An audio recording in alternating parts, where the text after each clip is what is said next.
Agora sim. Agora começou a gravação e a gente vai dar continuidade, né, à aula passada. Então, um conto do Poe, né, O Gato Preto, Edgar Allan Poe. A gente falou dele ontem. Então, a gente tinha vindo até... Na verdade, a gente está aqui, né, nessa 6ª página do PDF, né? E a gente leu até exatamente aqui, a palavra imaginação, né? Então, é o momento em que esse personagem, que é o protagonista da nossa história, né? O narrador, ele conta, ele está contando, ele está trazendo o acontecimento para o leitor, ele conta, ele narra uma história que para ele lhe causou profundo horror, né? Ele trata como acontecimentos de maneira implícita, ele não diz isso explicitamente, mas a gente percebe que são acontecimentos extraordinários, né?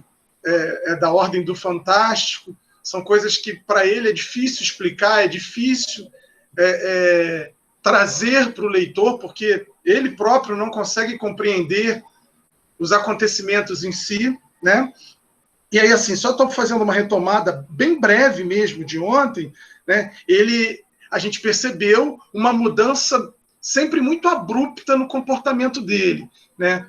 E a própria fala dele mostra isso. Uma pessoa dotada de muita docilidade desde a infância, mas que tem, né, de uma maneira abrupta, certas intemperanças, certos descontroles, agressividades, né? Então, uma pessoa que se diz verdadeiramente gostar dos bichos, né, sobretudo dos gatos, mas, ao mesmo tempo, maltrata os bichos, né? Matou o próprio gato preto que tinha. Aliás, ele não só matou, ele agiu de uma maneira cruel antes de matá-lo, porque ele arranca o olho do gato, né, com canivete. Então,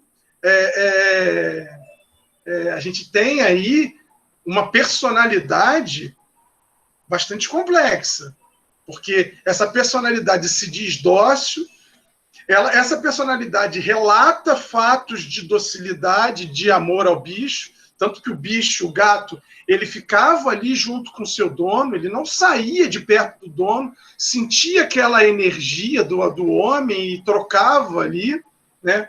O gato, de um modo geral, como eu falei ontem, o gato ele é companheiro, sem dúvida, mas ele não de um modo geral, ele não é tanto quanto outros bichos, como o cachorro, por exemplo, né? E esse gato, ele parecia um cão nesse sentido, ele estava muito ali. O gato ele tem um pouquinho mais de autonomia, ele tem um pouquinho mais dele próprio, né? Não tanto quanto o cachorro, que o cachorro ele fica o tempo todo do lado do dono se deixar, né? Você vê na rua, por exemplo, e isso é muito comum, você vê, né, mendigos, e eles estão sempre acompanhados, ou sempre, nem sempre, mas quando estão, você percebe ali, os cachorros estão sempre próximos ali, né? Dormem próximo, então tem uma fidelidade. Já é mais difícil você ver um gato, né, perto de um mendigo, porque não é a característica do felino estar tão próximo assim. Mas esse gato estava. Esse gato preto ele era uma exceção, assim como existem exceções, né, e a gente vê os casos, de repente alguém aqui tem um gato que é muito próximo, mas não é a característica ali, não é da natureza do felino, né, essa proximidade. E esse gato aqui relatado pelo protagonista, ele tem essa proximidade, né? Provavelmente porque também sente, de algum modo, as afeições que esse narrador tem pelo gato, ou tinha, né? Até antes de cometer a crueldade, até ter o que a gente viu que é uma mudança de comportamento, né?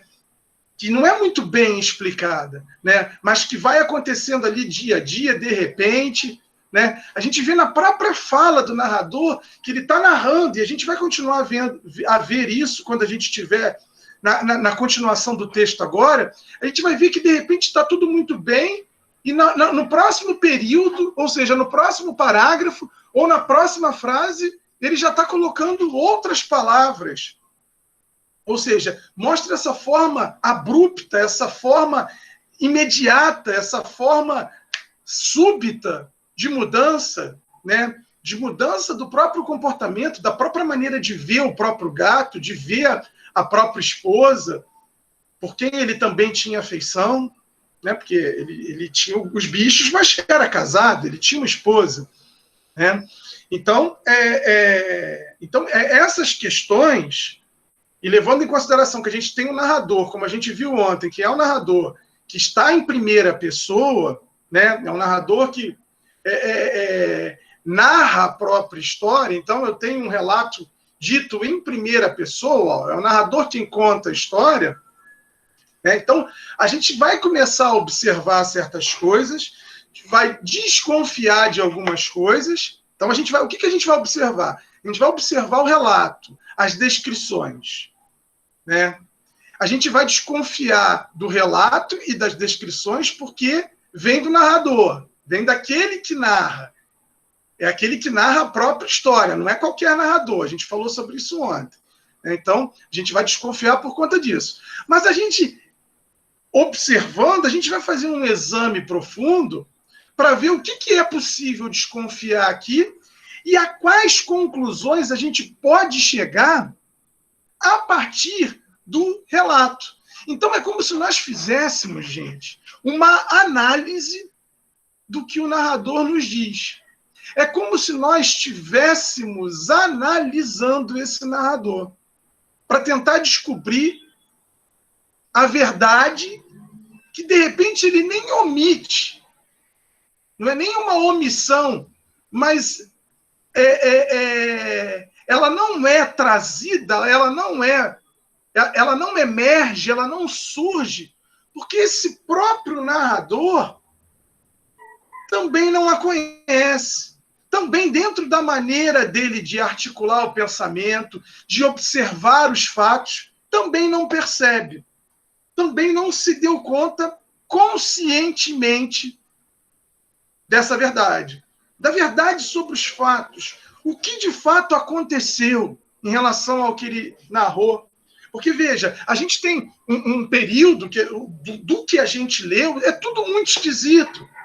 Ele tem uma docilidade e um amor pelos bichos, sobretudo pelo gato, mas, de repente, vem o que ele chama de demônio da intemperança, vem aquelas questões que são próprias do homem em relação à perversidade. É como se isso fosse uma condição humana, e ele vai e ele filosofa um pouco sobre isso, e nós falamos sobre isso. E no caso dele atinge um grau, porque, veja, ele chega a cometer violências em relação ao gato que nada fez por ele. Ele admite que ele era alcoólatra, né? Então a gente precisa dessa informação também. A gente precisa pensar, né, nos momentos em que essas violências surgem, se tem a ver com o momento em que ele está muito alcoolizado, a gente pode pensar também nisso. Né? Mas, alcoólatra ou não, ele tem uma mudança de humor. Se ele é alcoólatra, aí tem outras questões. O que ele esconde nesse álcool, né, para beber tanto? E aí são outras questões que aí vão aí para a área médica, aí, vão para essa área da saúde que trata da mente humana e das questões todas que envolvem o ser humano. Né? Mas a gente tem que colocar isso tudo aqui, né, em questão para a gente, senão... Então tem esse aspecto que a gente vai precisar, mais uma vez, levar em consideração, e levar em conta que, depois de arrancar o olho do gato e enforcá-lo e colocar no ramo de uma árvore, a casa dele pega fogo, né? Acontece um incêndio. Ele não menciona as razões desse incêndio, como esse incêndio começou, foi um curto, não diz o que foi. Não diz o que foi. Uma vela que caiu e incendiou tudo. Não diz. Não sabe o que aconteceu. Né? Então, mas pegou fogo. Ele não diz as razões do incêndio. E ele diz que não quer atribuir uma relação de causa e efeito entre o crime que ele havia cometido com o gato naquele dia, e naquela mesma noite que ele comete aquele crime, o incêndio na casa dele, que quase mata ele e a esposa. Eles conseguem sair, né? Perde-se tudo. Todas as paredes desabam, depois quando ele volta à casa nas ruínas, mas uma das paredes fica intacta.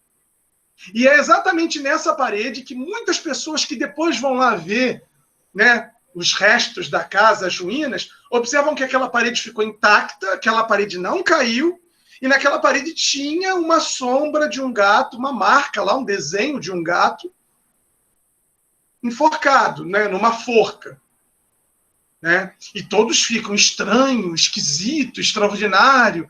Né? O estranho aparece, o esquisito e o extraordinário a gente infere, porque o próprio texto diz que, com outras palavras, aquela multidão que foi ali ver as ruínas observou aquela parede com aquele gato, com o desenho daquele gato enforcado.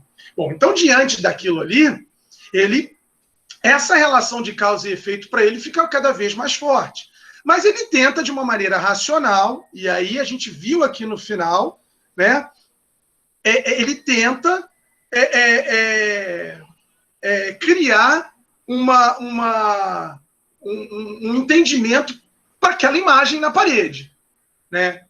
Bom, ele diz que essa parede não caiu, ele traz lá as razões, porque passou por uma espécie de reboco, e aí aquele reboco resistiu mais bravamente aos efeitos do fogo, né? E ele tenta entender por que aquele desenho do gato na parede. E aí ele pensa, bom, como aquele reboco foi feito recentemente, né? Então, se a gente pensa recentemente, a gente precisa pensar recentemente quanto tempo para estar mole ali. Foi feito naquela noite também. E aí se perguntar por que ele mexeu naquela parede naquela noite? Por que aquele reboco estava ali? Ah, professor, podia ser qualquer coisa para consertar. Ele não quis dizer. Tudo bem. E aí a gente não pode dizer o que ele estava fazendo naquela parede, porque a gente ainda não tem elementos para isso. Né? Mas o que a gente precisa saber é que tinha ali uma parede que tinha passado por um reboco, e aí, por conta disso, pelo reboco ainda estar amolecido, ele cria de forma racional, ele cria um discurso que, de algum modo, lhe convença. Então, o que ele diz aqui, antes de a gente continuar a leitura? Ele diz assim: após o alarme de incêndio, o dito jardim fora imediatamente invadido pela multidão e por alguém que deve ter cortado a corda do gato e o deve ter lançado para dentro do meu quarto por uma janela, que estava aberta, né? Isto deve ter sido feito, provavelmente, com a intenção de me acordar. Então, né, eu falei sobre isso ontem. Aquela imaginação dele completamente... Ele utiliza uma palavra excitável, né? Que é muito excitável a imaginação dele, permitiu pensar nisso. Podiam ter jogado qualquer coisa lá dentro, qualquer coisa, uma pedra, qualquer coisa. Mas ele imaginou que cortaram a corda, tiraram o gato morto lá do ramo e jogaram dentro do quarto dele para ele acordar, né? Para ele sair dali, ó, tá pegando fogo, sai daí.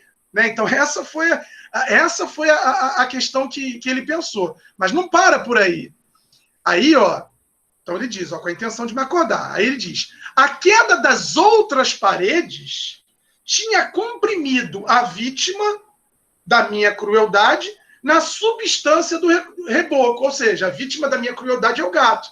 Então, alguém jogou, ele bateu lá na parede e ficou lá. Uma parede caiu, comprimiu o gato, ou seja, espremeu o gato nessa parede que tinha um reboco, né? E por isso, a vítima da minha crueldade na substância do reboco recentemente aplicado e cuja cal, combinada com as chamas e o amoníaco do cadáver, tinha produzido a imagem tal qual como eu havia. Então, né, a ideia é essa, né? Então, comprimiu, entrou, e aí ficou aquela imagem lá. Então, é o gato, de certa forma, que estava ali, né?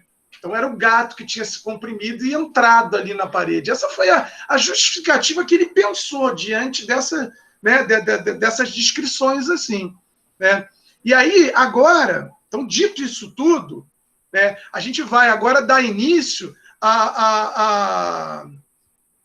como é que se diz? A leitura, tá? Então, a gente pode começar, deixa eu ver aqui.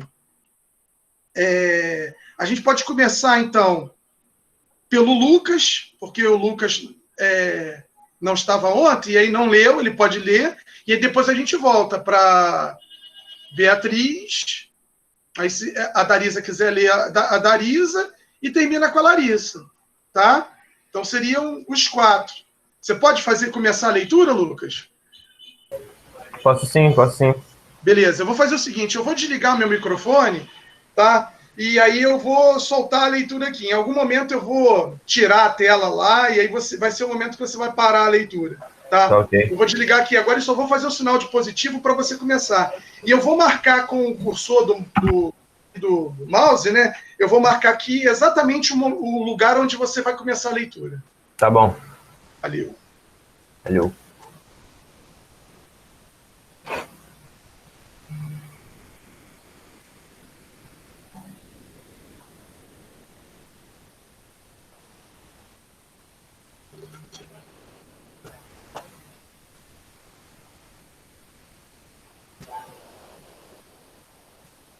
Tendo assim satisfeito prontamente a minha razão, e não totalmente a minha consciência, sobre o fato extraordinário atrás descrito, não deixou este, no entanto, de causar profunda impressão na minha imaginação. Durante meses não consegui libertar-me do fantasma do gato, e durante esse período voltou-me ao espírito uma espécie de sentimento que parecia remorso, mas não era. Cheguei ao ponto de lamentar a perda do animal e a procurar à minha volta nos sórdidos tugúrios que agora frequentava com assiduidade. Um outro animal da mesma espécie, bastante parecido, que preenchesse o seu lugar. Uma noite estava eu sentado meio atúrdido, num antro mais do que infamante. A minha atenção foi despertada por um objeto preto que repousava no topo de um dos enormes tonéis de gin, ou de rum, que constituíam o principal mobiliário do compartimento. Havia minutos que olhava para a parte superior do tonel. O que agora me causava surpresa era o fato de não ter me apercebido mais cedo do objeto que estava em cima. Aproximei-me e toquei-lhe com a mão. Era um gato preto, um gato enorme, tão grande como Plutão, e semelhante a ele em todos os aspectos menos num. Plutão não tinha sequer um único pelo branco no corpo, enquanto esse gato tinha uma mancha branca, grande, mas indefinida, que lhe cobria toda a região do peito. Quando lhe toquei, imediatamente se levantou e ronronou com força. Roçou-se pela minha mão e parecia contente por o ter notado. Era este, pois, o animal que eu procurava. Imediatamente propus a compra ao dono, mas este nada tinha a reclamar pelo animal. Nada sabia a seu respeito. Nunca o tinha visto até então. Continuei a acariciá-lo. E quando me preparava para ir para casa, o animal mostrou-se disposto a acompanhar-me. Permiti que o fizesse, inclinando-me de vez em quando para o acariciar enquanto caminhava. Quando chegou à casa, adaptou-se logo, e logo se tornou muito amigo da minha mulher. Pela minha parte, não tardou em surgir em mim uma antipatia por ele. Era exatamente o reverso do que eu esperava. Mas não sei como, nem porquê, a sua evidência ternura por mim desgostava-me e aborrecia-me.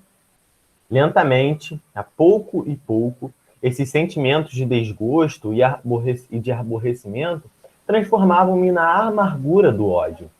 Evitava o animal, um certo sentimento de vergonha e a lembrança do meu anterior ato de crueldade impediram-me de o maltratar fisicamente. Abstivia-me durante semanas de o maltratar ou exercer sobre ele qualquer violência, mas gradualmente, muito gradualmente, cheguei a nutrir por ele um horror indizível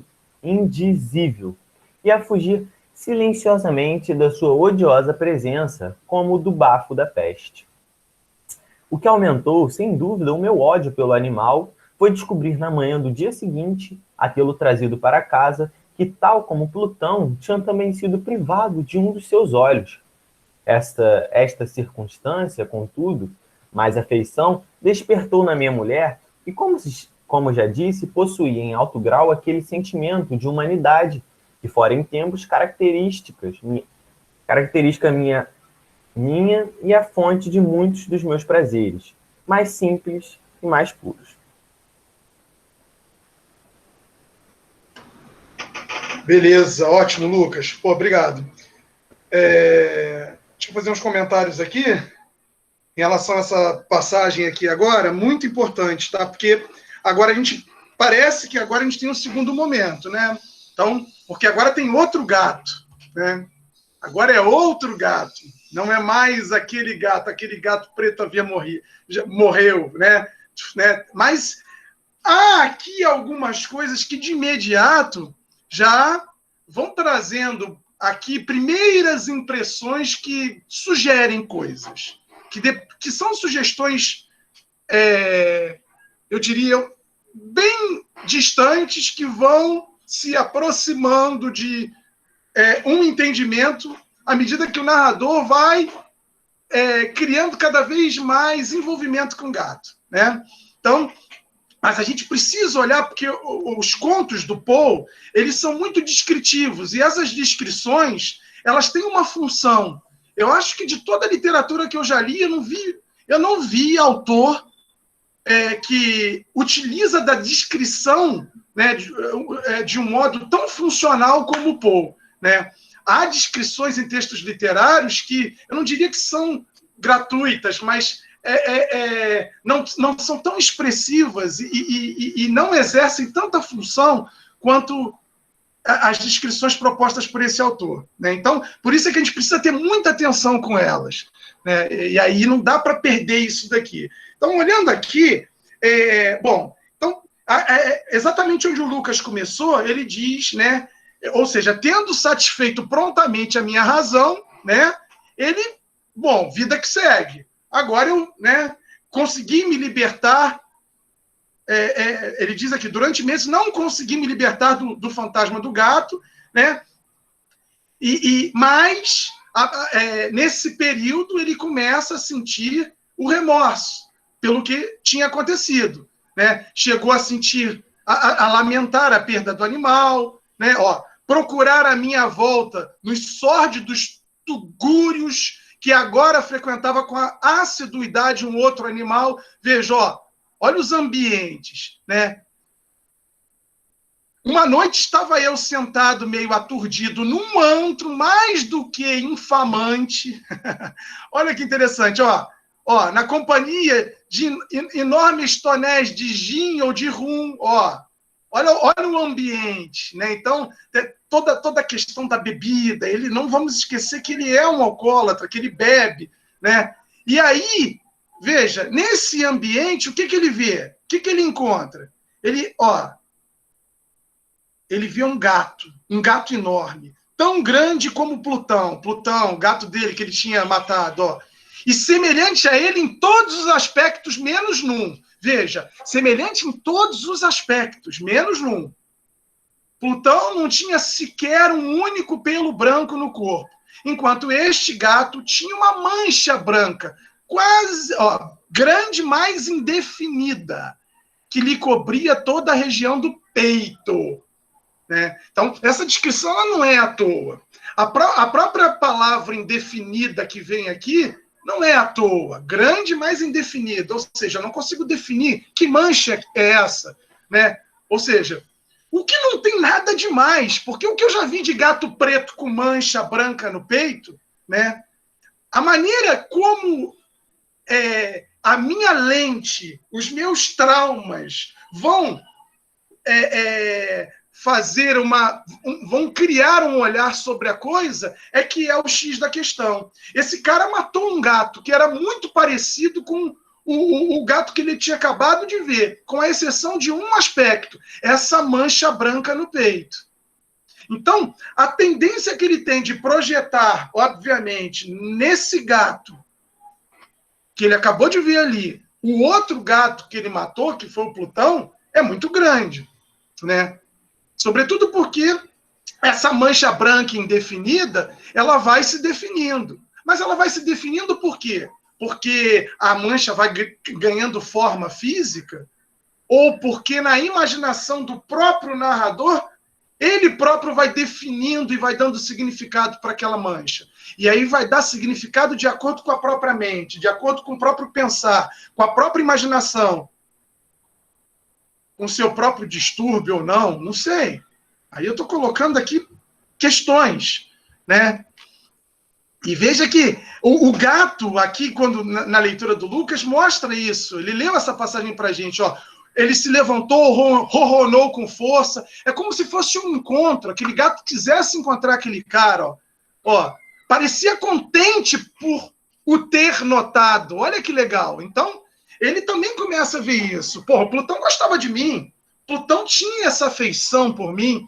Então, ó, né, isso vai criando para a gente características, né, dentro do conto que faz a gente hesitar em relação a uma interpretação definida do conto. Né, porque parece que é como se estivesse tendo um encontro mesmo, um reencontro.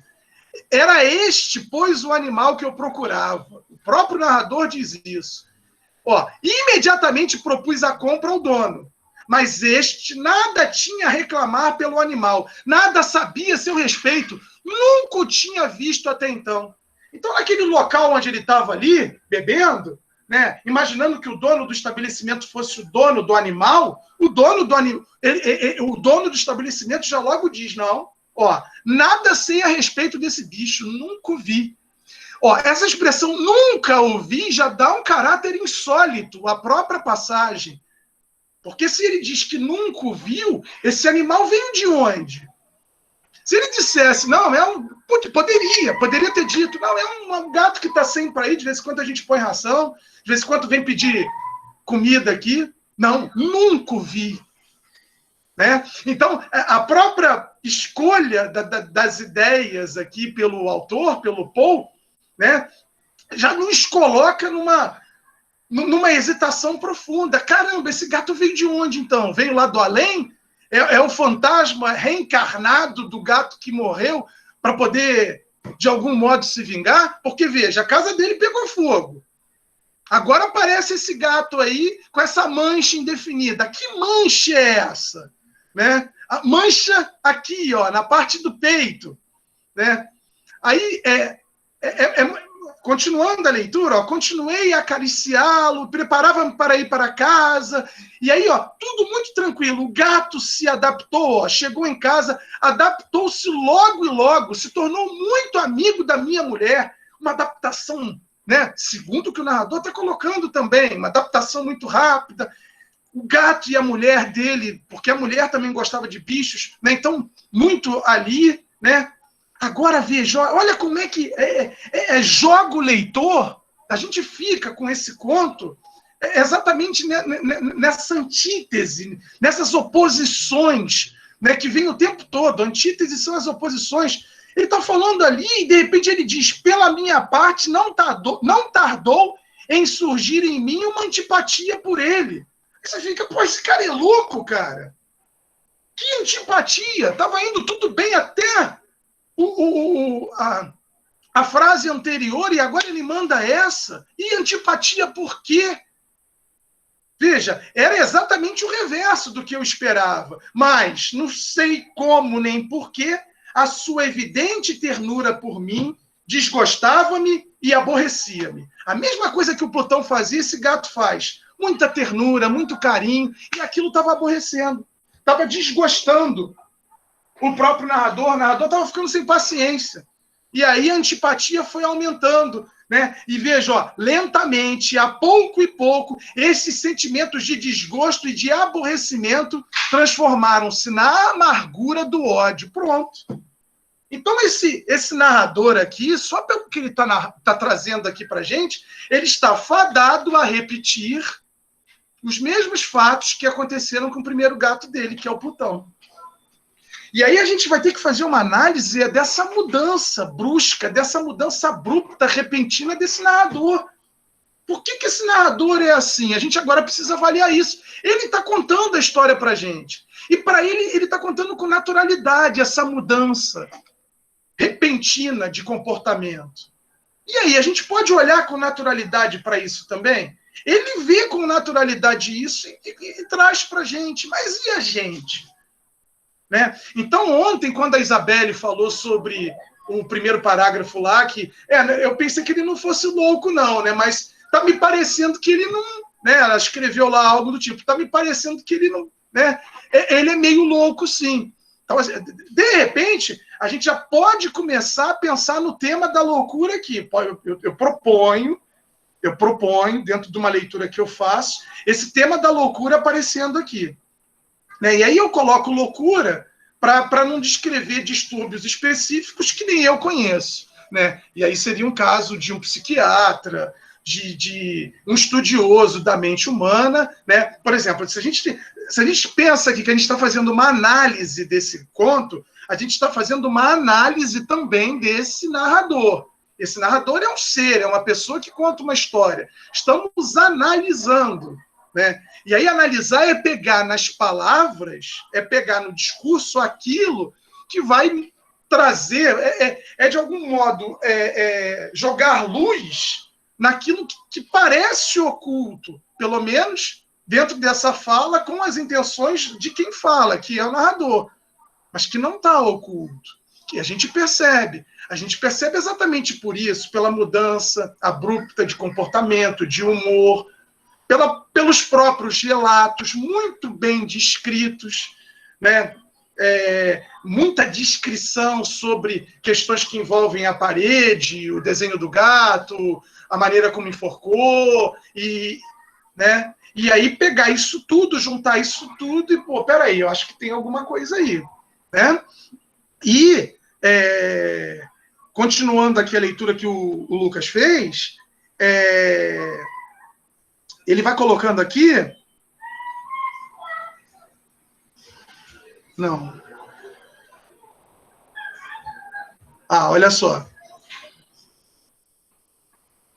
Evitava o animal. Ele começou a evitar o animal. Um certo sentimento de vergonha e a lembrança do meu anterior ato de crueldade impediram-me de o maltratar fisicamente. Abstive-me durante semanas de o maltratar ou exercer sobre ele qualquer violência. Mas, gradualmente, muito gradualmente, cheguei a nutrir por ele um horror indizível. Ou seja, um horror que eu não consigo explicar, não consigo dizer. Indizível. E a fugir silenciosamente da sua odiosa presença, como do bafo da peste. Né? Um animal que chega ali próximo. Né? Então é isso. Vamos fazer o seguinte, vamos continuar mais um pouco. Aí, volta lá para cima agora, Beatriz, e aí, Isabelle, Larissa. Né? Então, deixa eu pegar aqui e fechar o microfone.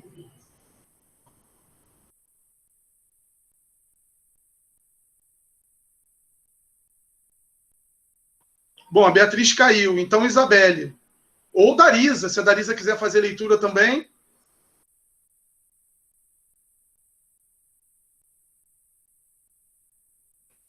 Deixa os alunos fazerem primeiro, aí quando não tiver opção eu leio, tá? Eu acho que é um exercício ótimo. Estão lendo muito bem também.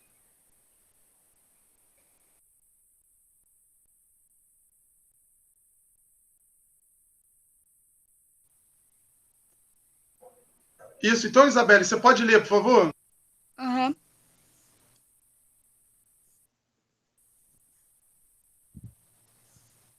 O que aumentou, sem dúvida, o meu ódio pelo animal foi descobrir, na manhã do dia seguinte, a tê-lo trazido para casa, que, tal como Plutão, tinha também sido privado de um de seus olhos. Esta circunstância, contudo, mais afeição despertou na minha mulher, que, como já disse, possuía em alto grau aquele sentimento de humanidade que fora em tempos característica minha e a fonte de muitos dos meus prazeres mais simples e mais puros. Com a minha aversão pelo gato parecia crescer nele e a sua preferência por mim.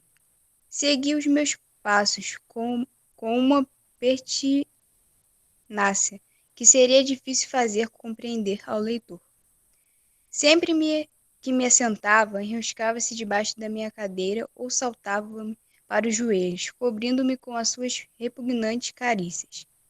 Se me levantava para caminhar, metia-se-me entre os pés e quase me fazia cair, ou, ficando as suas garras compridas e aguçadas no meu roupão, trepava-me até ao peito.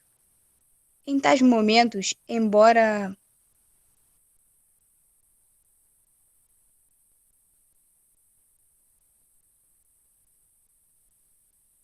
me perdi aqui. Embora minha vontade fosse matá-lo com uma pancada, era impedido de o fazer, em parte pela lembrança do meu crime anterior, mas principalmente, devo desde já confessá-lo, por um verdadeiro medo do animal. Este medo não era exatamente o receio de um mal físico. No entanto, é meio difícil defini-lo de outro modo. Quase me envergonho admitir. Sim, mesmo aqui nesta cela de malfeitor, eu me envergonho de admitir que o terror e o horror do animal, que o animal me infundia, se viam acrescidos de uma das fantasias mais perfeitas que eu conceber. Minha mulher tinha me chamado várias vezes a atenção para o aspecto da mancha de pelo branco de que já falei, e que era a única diferença aparente entre o estranho animal e que aquele eu tinha eliminado. O leitor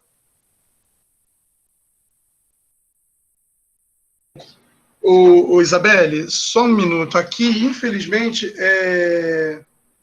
peraí, a Larissa escreveu alguma coisa. Deixa eu ver aqui. 11h48. Professor, algo me chamou a atenção que me faz concordar com a leitura da loucura.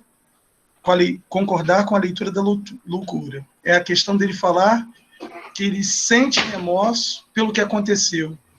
Remorso implica sempre uma tristeza derivada de nos sentirmos causadores de um dano indevido a alguém, concordo. É sinônimo de sentimento de culpa. Já arrependimento significa mudança de direção e mudança de mente, mudança de atitudes, temperamentos, caráter, trabalho, geralmente conotando uma evolução. Ele não demonstra nenhum sentimento de mudança. Exatamente, Larissa. Concordo. É isso aí. Eu também vou por esse caminho. Então,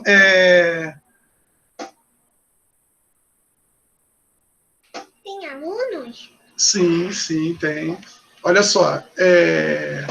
Então, eu queria só fazer umas observações aqui, umas questões aqui, para deixar... para a gente não perder isso... essas informações aqui que são muito importantes aqui desses parágrafos lidos pela Isabelle, né? Então, esse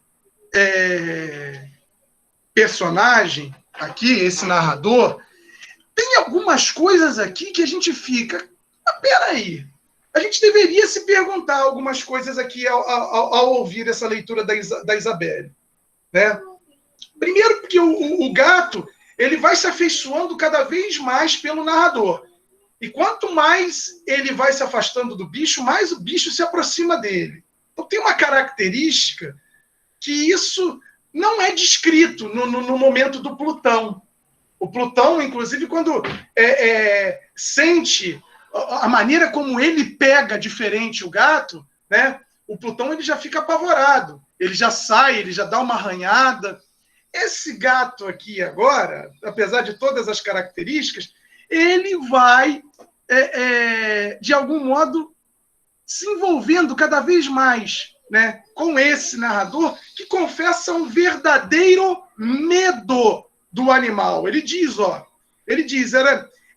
que apesar do crime, apesar da lembrança, né, que ele tinha em relação à morte do Plutão, que o envergonhava, ele diz que tinha um medo. E aí ele diz que esse medo não era o receio de um mal físico, ou seja, não era o gato fazer algo com ele. E aí ele tem dificuldade de falar sobre esse medo. Ele diz, que se envergonha de admitir, né? E ele diz, sim, mesmo aqui, nesta cela de malfeitor. Bom, então aqui, não posso perder essa informação. Mesmo aqui, nesta cela de malfeitor. Cela?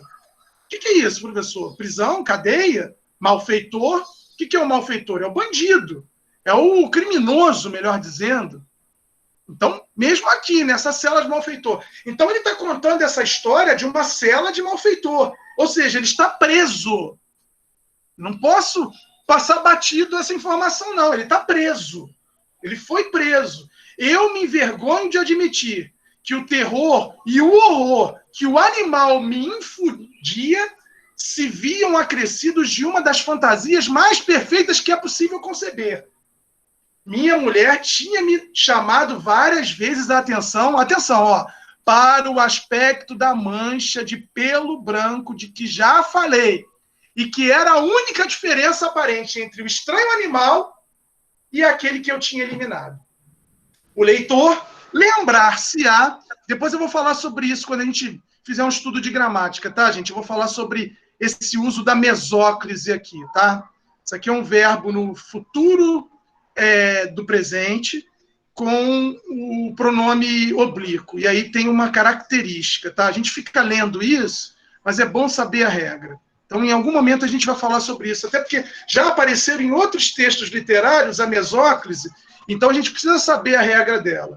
Então, o leitor lembrar-se-á que esta marca, embora grande, era originariamente bastante indefinida.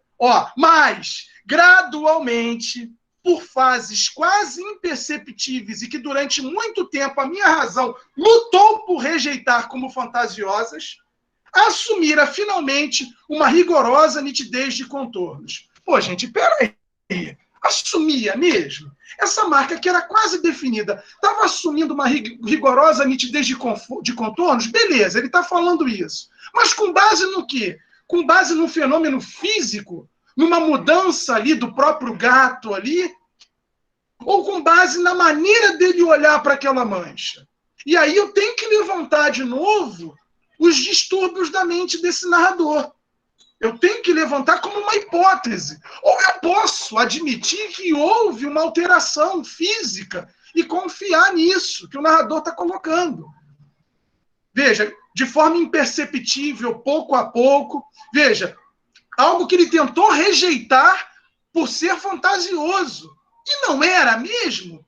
Para ele já não era. Mas por que não era? Né?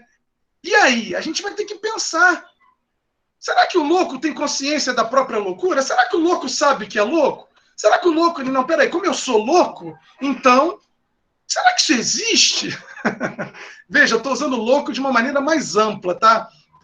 Por não saber nomear os distúrbios específicos aqui. Então eu uso a palavra loucura, tá bom? Mas é para a gente pensar sobre isso, né? E aí veja, era agora a imagem, então, esses contornos dessa mancha branca do gato se definiram.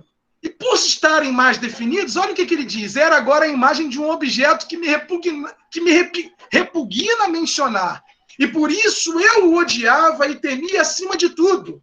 E ter-me-ia visto livre do monstro se o ousasse.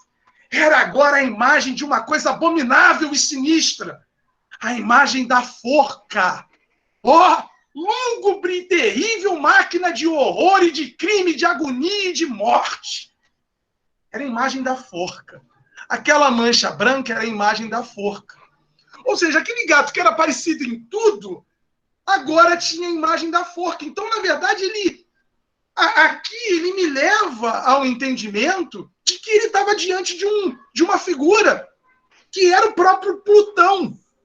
O Plutão ali, materializado naquele gato. Aquele outro gato que ele havia matado estava ali na frente dele, com a mancha da forca.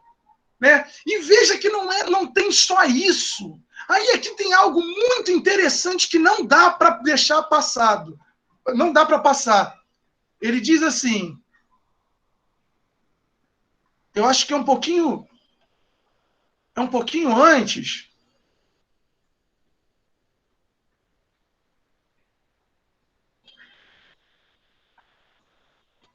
Ó, olha o que ele diz nesse parágrafo aqui, ó.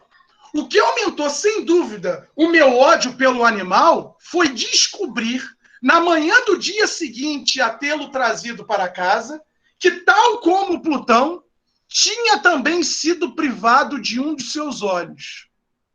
Esta circunstância, contudo, mais afeição despertou na minha mulher, que, como já disse, possuía em alto grau aquele sentimento de humanidade que fora em tempos característica minha e a fonte de muitos dos meus prazeres mais simples e mais puros. Agora, olha só que curioso isso daqui, gente. O cara, olha, vamos prestar atenção nisso daqui. Ele diz, ó, o que aumentou sem dúvida o meu ódio pelo animal foi, atenção agora, descobrir na manhã do dia seguinte. Ora, bolas! Como é que ele foi descobrir na manhã do dia seguinte, ó, a tê-lo trazido para casa? Então, ele estava lá naquele estabelecimento bebendo, ele viu o gato, ele se afeiçoou pelo gato, ele perguntou ao dono do estabelecimento se podia levar o gato, se podia comprar o gato. O dono do estabelecimento diz que não sabia do gato, que nunca tinha visto aquele gato. Ele pega o gato para casa, ele leva o gato, ele tudo. E na manhã do dia seguinte, ele descobre que aquele animal, assim como Plutão, tinha sido privado de um dos seus olhos. Ué, como assim? Como é que uma pessoa olha para um bicho num primeiro momento e não percebe que está faltando um olho ali, que aquele bicho tem um problema num dos olhos? É que ele não percebe isso. O efeito da bebida, provavelmente, é uma possibilidade.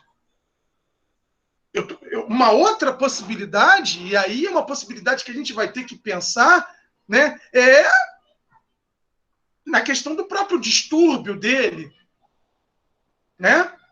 E aí, o que será que aconteceu de fato? Aquele gato que também, igual o Plutão, será que é de fato a materialização do gato que morreu? Eu posso assumir agora essa interpretação da ordem do fantástico, do extraordinário?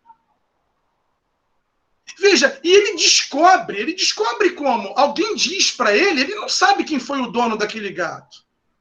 Ele descobre porque ele viu, mas se ele viu na manhã do dia seguinte, por que ele não percebeu a mesma coisa enquanto estava brincando com o gato durante a noite? Porque estava escuro e não dava para ver? Bom, a gente pode até começar a construir sentidos, mas aí a gente vai perceber que, dependendo do que a gente diga, vai haver uma fragilidade, né? Vão existir argumentos que vão ser mais sólidos e outros que não.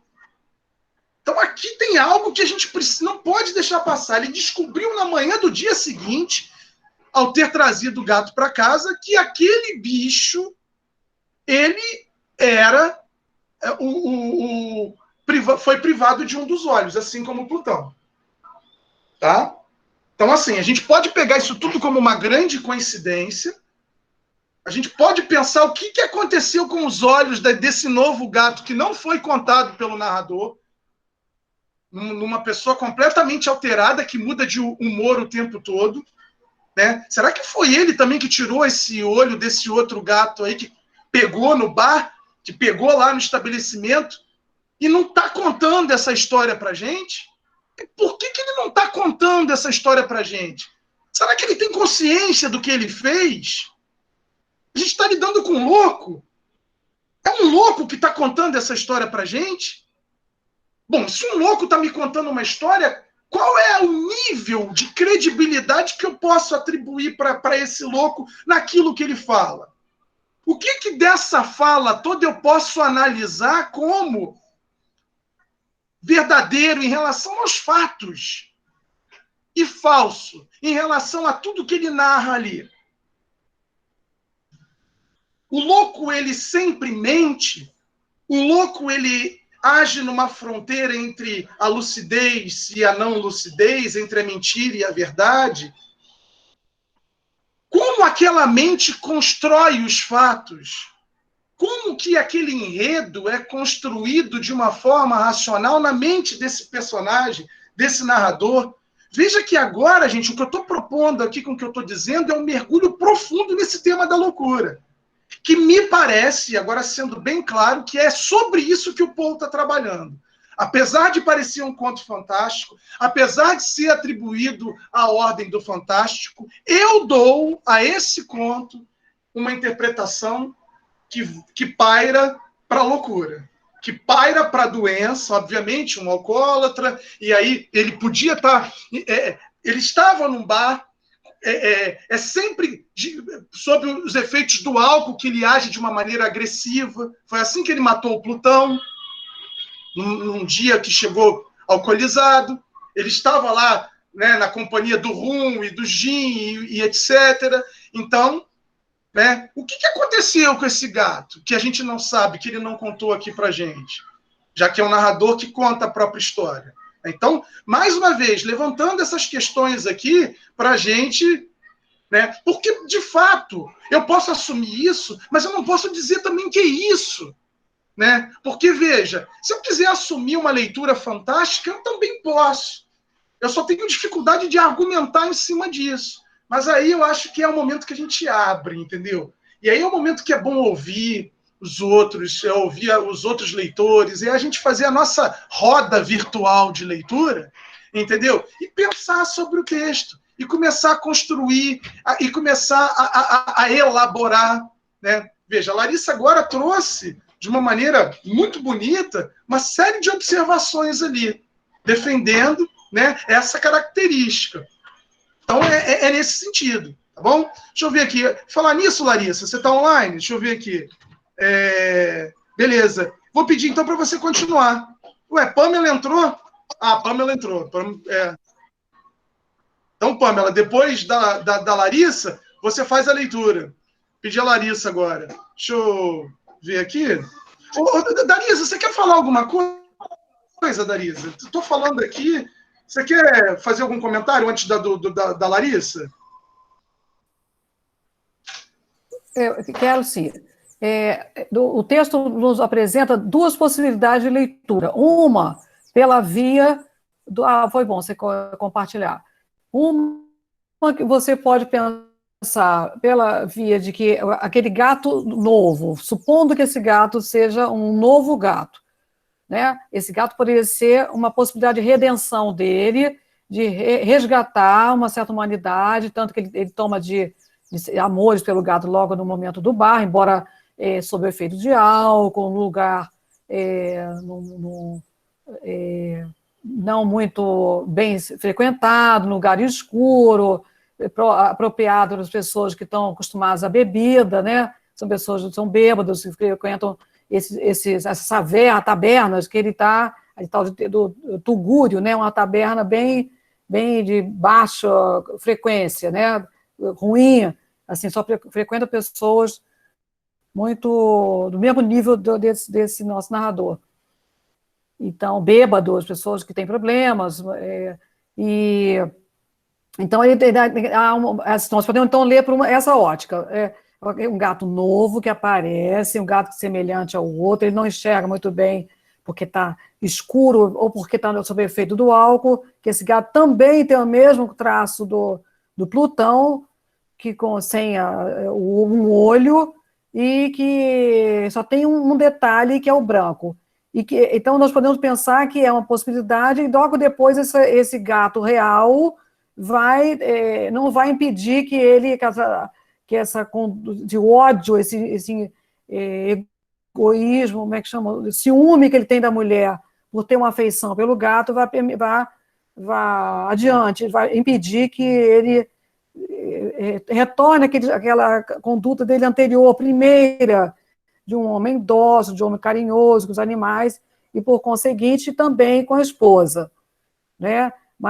Mas esse ódio misturado à bebida não permite que ele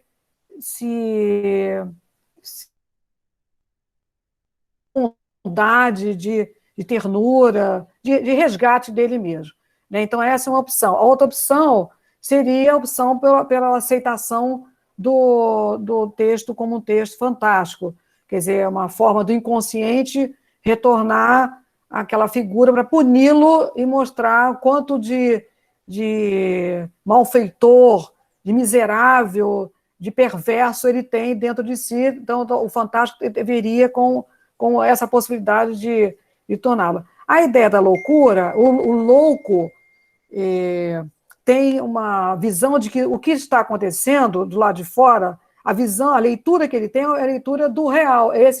O real que ele tem é exatamente o próximo do que nós temos. Então, se ele vê uma mancha no pescoço da mulher, ele vai julgar que aquela mancha foi oriunda de um adultério da mulher, e não que aquilo é uma mancha inexistente, só ele vê. Então, é uma leitura, uma construção da imagem do mundo completamente distorcida a partir de uma leitura de alguém que tem uma mente doentia. Então, aí a gente pode misturar com essa leitura doentia dele, né? E que ele tenta, que o gato, à primeira vista, pode ser um animal que vai tentar resgatar o universo primeiro, que há uma semelhança à parte branca, ele lê como a ideia da forca, e que, portanto, esse animal certamente deverá também ter o mesmo destino, quem sabe, do Plutão, né? Já que ele está relembrando o que há de pior nele, né? E se ele é a reencarnação do Plutão, ele tem que ser eliminado. E por outro lado, também a possibilidade de nós lermos por uma outra faceta, que é a faceta do conto fantástico, que circunscreve a história de uma outra maneira, mas que são quase praticamente leituras que são complementares, né? O fantástico também permite que a gente tenha essa leitura do louco que lê o mundo segundo a sua ótica, a sua visão, e que vai dar uma conclusão acerca do que está acontecendo, segundo a sua mente completamente alterada, né? Completamente deformada de nós que estamos, ou da esposa, Há uma outra coisa também, o gato, esse segundo gato, supostamente, se é um gato novo, ele é um animal, tão como também o Plutão, ele não teme o narrador. O Plutão só passa a ter uma atitude mais temerosa depois que o homem tira os olhos, arranca os olhos de uma maneira muito perversa, né, cruel, com um canivete. Mas até então o gato está percebendo que ele maltrata os outros bichos, maltrata a mulher, mas ele até antes de perder a visão, o Plutão não demonstra receio do gato, ele enfrenta o homem, né? Ele está ao lado dele ali, como companheiro. E como esse segundo gato também não teme, né? Como se ele fosse um elemento corajoso, né? De enfrentamento desse sujeito maldoso, cruel, sei lá. É isso que eu queria falar, né? Mas, logicamente, reiterando sua fala o texto da Larissa, né? Eu queria só falar isso. Larissa, eu fico impressionado com uma coisa, né? Essa reunião que a gente faz aqui, né? Porque, na verdade, a gente se reúne para poder ler uma forma de arte, que é a literatura, que é o texto literário, e para colocar em prática aquilo que é nosso, que é a nossa subjetividade, a nossa maneira de ver, a nossa maneira de sentir, né? E aí, nisso, é tão legal, porque a gente começa a compartilhar e a gente começa a ver coisas que vão chamando a atenção aqui. Eu estava relendo o que a Larissa escreveu e fui fazer um experimento. Fui lá no texto e fui pensar nas duas palavrinhas que ela colocou aqui, que foram chaves. Que uma das palavras é a palavra remorso e a outra palavra é a palavra arrependimento. Eu vou até ler de novo o que ela colocou aqui. Ela diz assim, professor, algo me chamou a atenção que me faz concordar com a leitura da loucura. É a questão dele falar que ele sente remorso pelo que aconteceu. Remorso implica sempre uma tristeza derivada de nos sentirmos causadores de um dano indevido a alguém. é sinônimo de sentimento de culpa. Ponto. Remorso é isso, é culpa. Já arrependimento significa mudança de direção e mudança de mente, mudança de atitudes, temperamentos, caráter, trabalho, geralmente conotando uma evolução. Ele não demonstra nenhum sentimento de mudança. Isso está claro no texto. Ele não demonstra esse sentimento de mudança. Muito pelo contrário, ele vai repetindo as mesmas coisas. Agora, é interessante ela trazer essa observação e essa diferença entre remorso e arrependimento, porque quando eu faço uma pesquisa aqui e escrevo a palavra remorso, apesar, obviamente, desse texto ter sido traduzido, mas foi traduzido dentro dos significantes que lá tem esse significado de culpa, né? Passando do inglês para o português, eu tenho o remorso, que aparece 3 vezes. Remorso pelo crime que tinha cometido, remorso no coração, remorso, mas que o não era, né? Então, aqui, enfim, voltou-me ao espírito uma espécie de sentimento que parecia remorso, mas que o não era. Aqui, nesse terceiro momento que aparece a palavra remorso, parecia um sentimento de culpa, mas até isso já não estava acontecendo mais. Agora, quando eu pego a palavra arrependimento, eu concordo plenamente, arrependimento pressupõe uma modificação, uma mudança, mudar a programação. Eu me programo de uma outra maneira, porque o arrependimento ele tem essa característica. Olha só, eu não acho nenhuma palavra no texto com arrependimento. Então ele não tem. Né? Ele não tem, ó. Eu estou mudando aqui, estou tentando tirar um pouquinho para ver, mesmo no radical não aparece nada. Aí pronto. Aí arre vai aparecer, arre de carregador. Mas veja, arrependimento não tem. Então, assim, perfeita a colocação, Larissa. Exatamente isso. Né? Então, mostra para a gente que ele está fadado realmente a repetir, né, os próprios fatos que já cometeu, nesse sentido. Professor? Oi. Agora lembrei daquele conto, A Hora e Vez, de Augusto Matraga, que o Augusto Matraga ele teve uma mudança do ruim para o bom. E ao contrário dele, ele teve do dócil, da docilidade dele para a perversidade. Exatamente. O Matraga se arrepende, né? O padre fica lá, arrepende-se dos seus pecados, filho, né? Reze com essa jaculatória, Senhor, manso e humilde de coração, fazei-me, Jesus, manso e humilde de coração, fazei-me meu coração semelhante ao vosso, né? Repita essa jaculatória, o padre diz, e ele vai, né, naquele trabalho interior, ele se sente culpado, obviamente, mas ele está no caminho do arrependimento, ele está no caminho da conversão. Acho que a palavra conversão para aquele conto é muito bem aplicada, e aqui não. Aqui em nenhum momento há essa conversão desse narrador, né? Aqui há uma... Aqui tudo é muito diferente no sentido de que até o narrador ele está narrando a história, ele está numa cela, né, de malfeitor, ou seja, ele está numa cela... Engraçado, eu aqui nessa cela de malfeitor. É interessante porque ele próprio diz, enquanto eu aqui nesta cela de malfeitor, dizendo dessa maneira, parece que ele nem se considera malfeitor, né? Parece que, peraí, ele próprio, ao mesmo tempo que cometeu as atrocidades que cometeu, né, diante dessas questões todas que envolvem a complexidade da própria mente, parece que nem ele próprio se considera um malfeitor, né?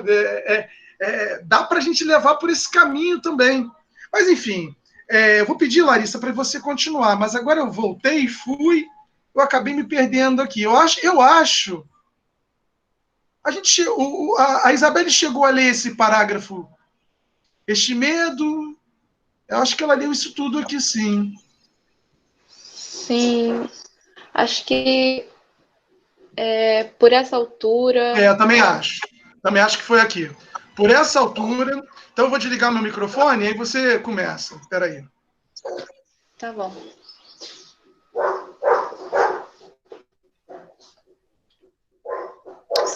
Por essa altura, eu era, na verdade, um miserável maior do que toda a miséria humana, e um bruto animal cujo semelhante eu destruía com desprezo, um bruto animal a comandar-me a mim, um homem, feito à imagem do Altíssimo.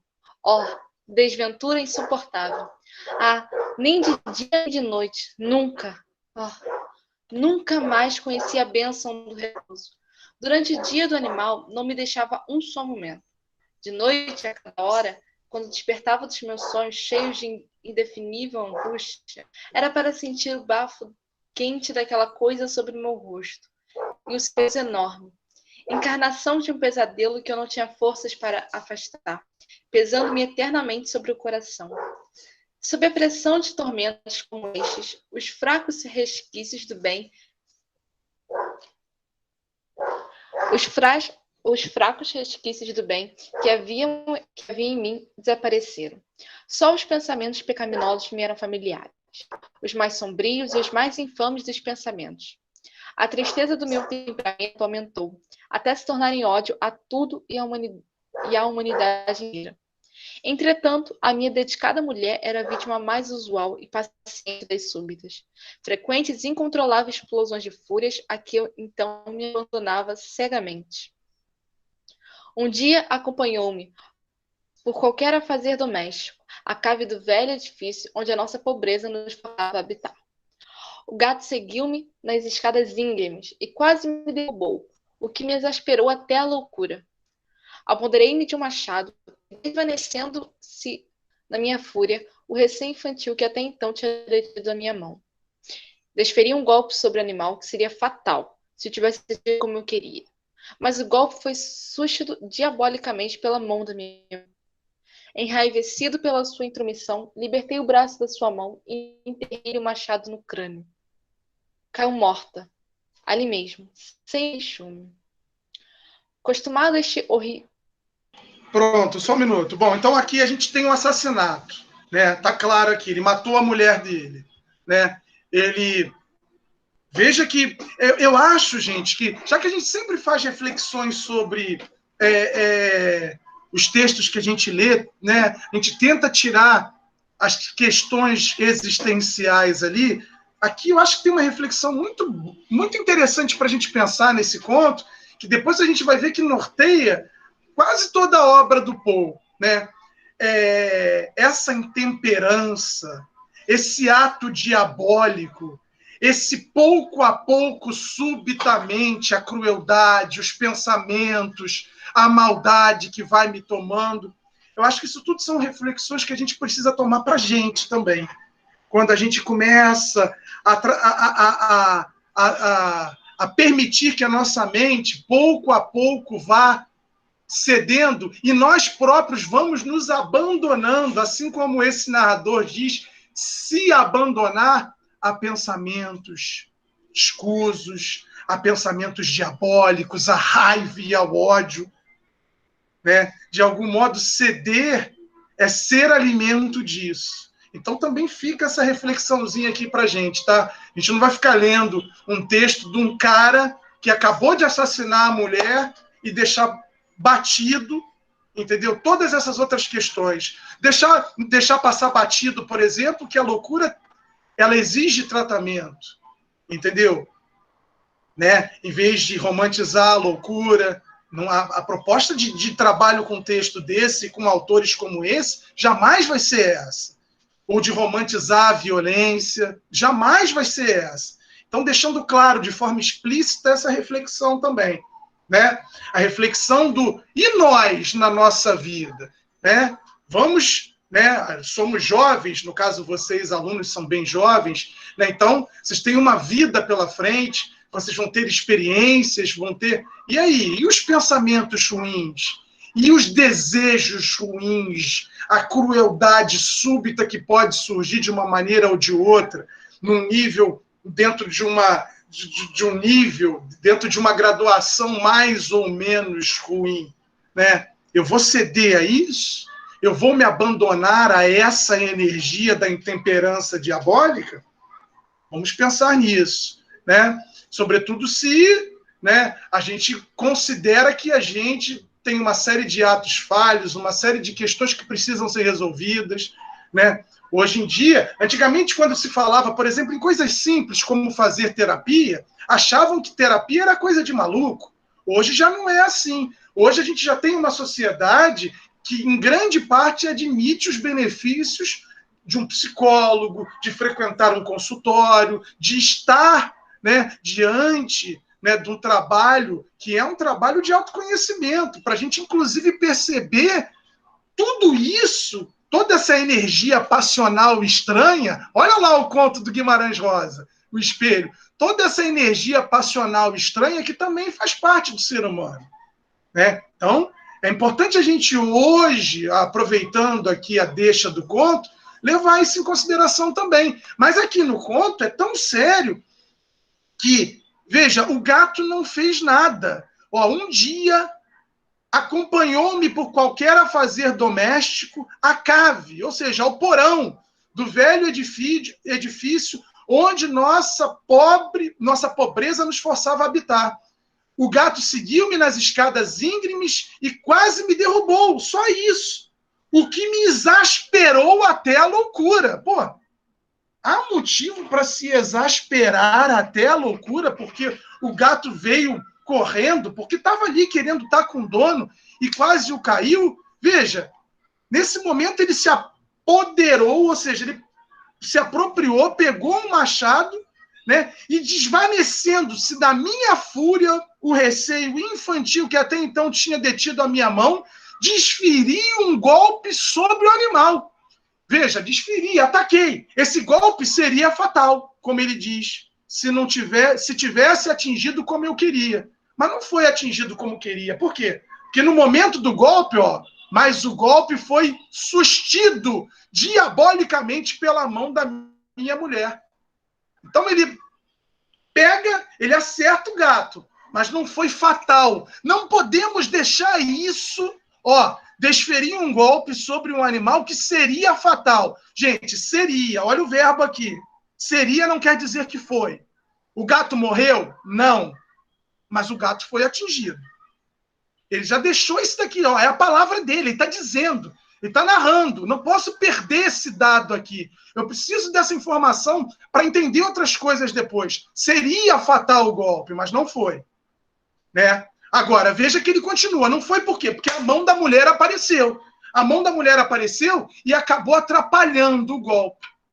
Se não fosse a mão da mulher, teria sido fatal. O gato teria morrido. Mas o gato foi atingido pelo machado.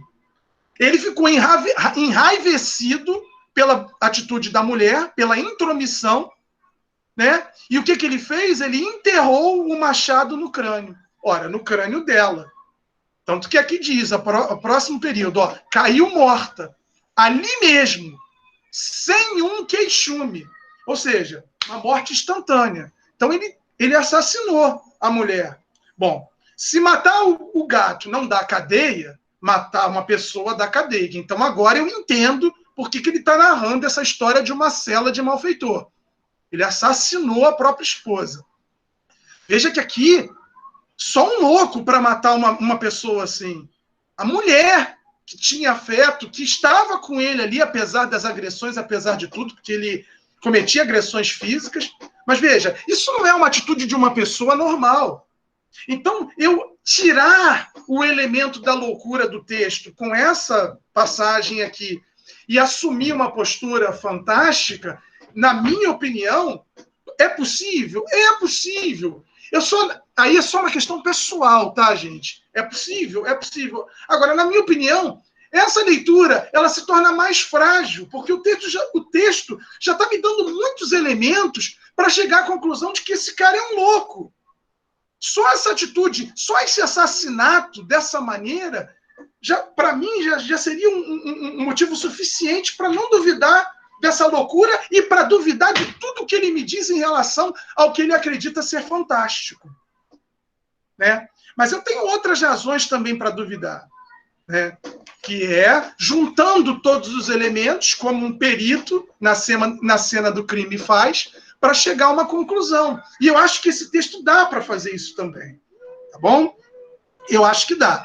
Então, esse caiu morto ali mesmo sem um queixume. Então, agora aqui, a gente tem consumado este horrível crime. Eu vou pedir, nesse momento agora, para a Pamela, que ainda não leu, ela lê e depois o Lucas termina, tá? Termina o conto. Então, Pamela, começa aqui, ó.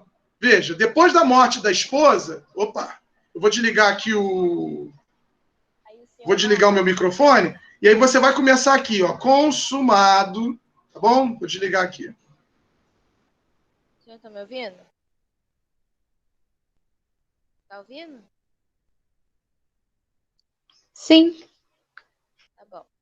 Consumado este terrível, entreguei-me em seguida, com toda a determinação, a tarefa de esconder o corpo. Ô, Pamela, tá muito baixinho. Não tem como você chegar mais próximo do fone, não? Agora tá indo? Pelo menos para mim tá muito baixinho. Tá baixo?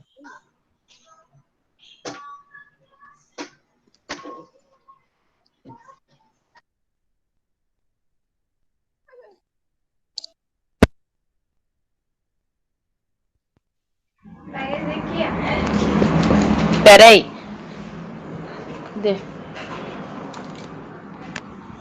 Só um minuto. Agora tá ótimo.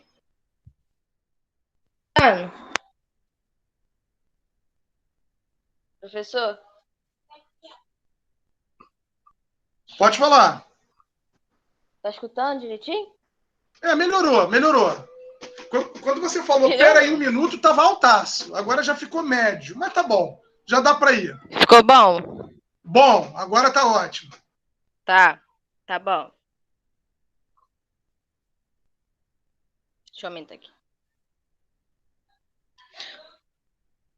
Costumando esse terrível crime, enxerguei-me de seguida, com toda a determinação, a tarefa de esconder o corpo.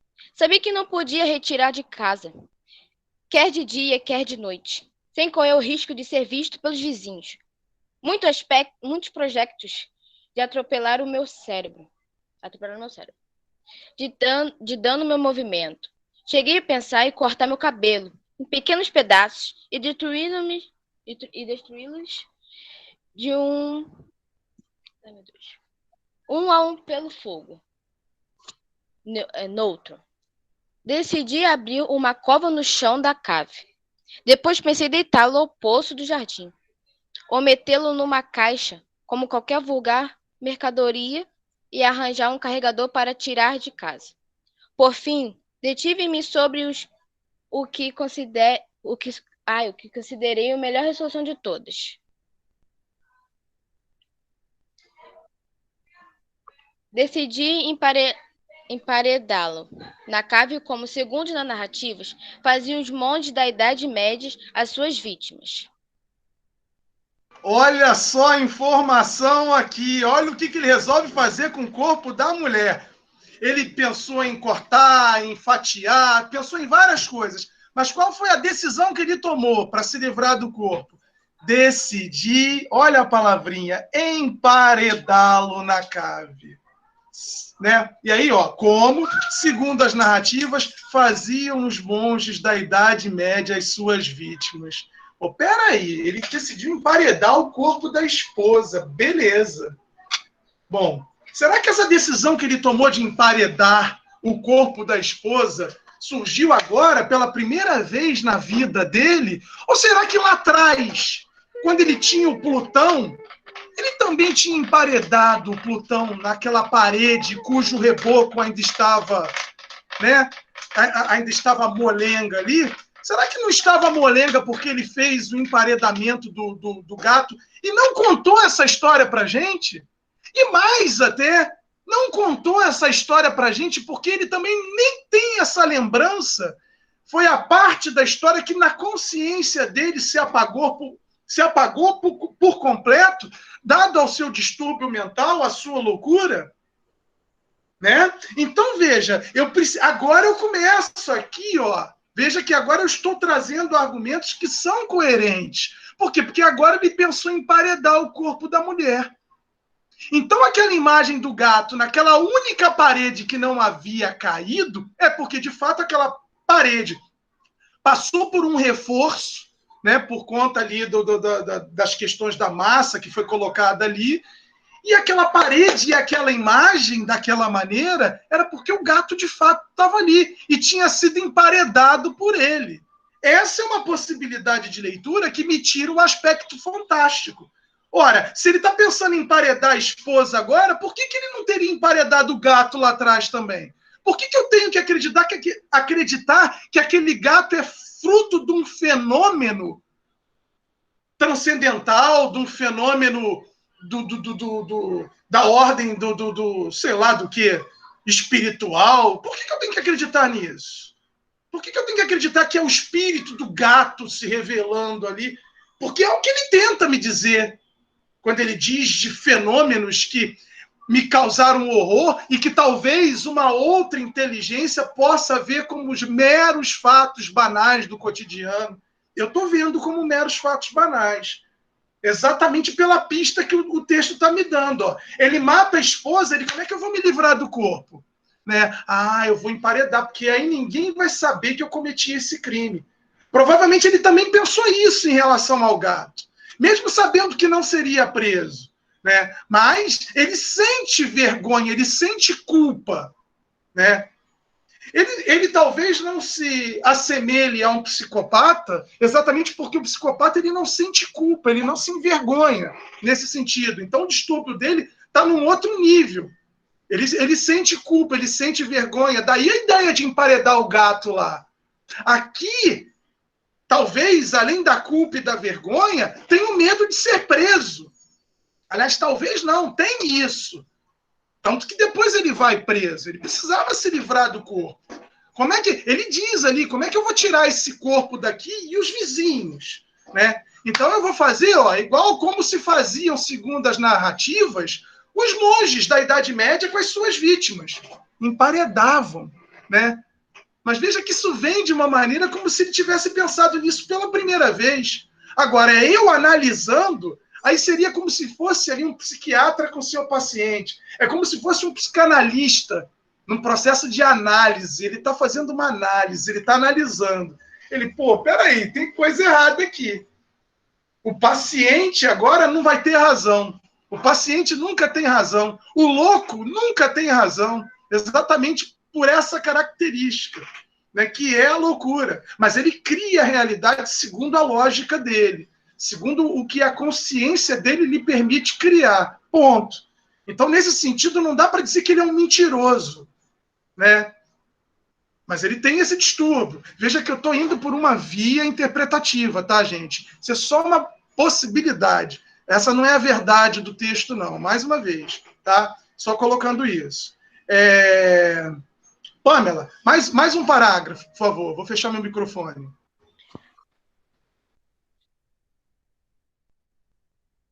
A cave parecia convir perfeitamente aos meus intensos.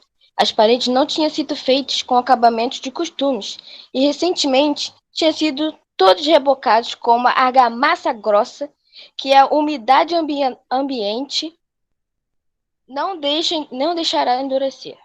Além do mais... Pamela, peraí. É a última vez que eu interrompo seguidamente assim, mas se passar isso daqui, acabou. Não tem problema, não. Se passar isso daqui, acabou. Olha o que ele está dizendo, gente. Por isso que eu acho que o Poe é um escritor fantástico. Olha só. A cave parecia convir perfeitamente aos meus intentos. As paredes não tinham sido... as paredes não tinham sido feitas com os acabamentos do costume. Agora, atenção aqui, conjunção aditiva, o que ele vai dizer agora? Recentemente, tinham sido todas rebocadas com uma argamassa grossa que a umidade do ambiente, né, não deixava endurecer. Opa, peraí. que recentemente essa parede tinham sido rebocadas com uma argamassa grossa. Quem rebocou? Bom, ele mora ali, né? Mas não posso perder essa informação aqui também, não. Ó, ele está sempre falando de rebocar, rebocou a outra casa lá que pegou fogo. Ó, ele agora nessa parede, recentemente ele tinha rebocado. O que mais que tem emparedado nessa parede, hein? O que será que ele botou ali recentemente? Que, veja, ele não está me contando isso, mas ele tem consciência de que ela foi rebocada recentemente. E talvez até não queira me dizer o que ele colocou recentemente. Provavelmente porque a própria consciência embaralhada dele ali já se perdeu no todo. Mas ele sabe que está recentemente, né, rebocada, com uma argamassa grossa. Então alguém mexeu naquela parede ali recentemente. Recentemente é quanto tempo, professor? Um dia, 2, 10 minutos atrás? Meia hora atrás? Ah, professor, mas se ele rebocou meia hora atrás, não tinha motivo para agora ele estar fazendo tudo como se... né? Por que ele já não aproveitou e fez tudo de uma vez? Exatamente, a gente está lidando com uma mente de um louco.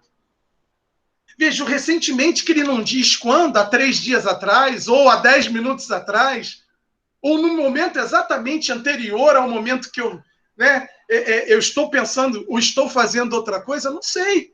Mas veja que alguém mexeu naquela parede, alguém precisou colocar uma argamassa ali. Será que alguém emparedou alguma outra coisa ali recentemente? E um recentemente que são de alguns minutos atrás, de estar pensando em mexer na parede de novo?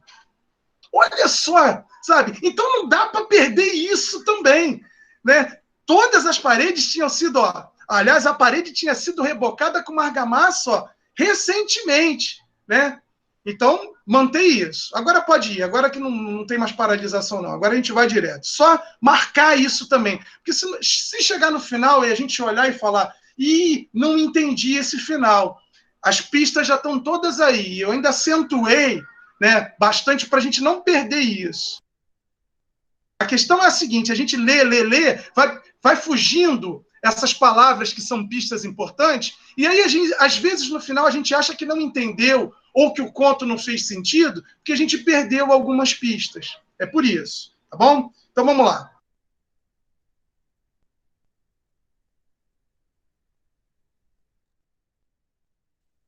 Acho que a internet caiu.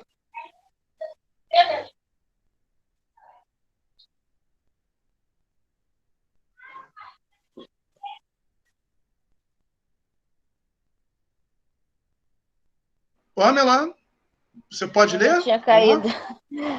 Ah, tá. Vamos lá. Tá fraca.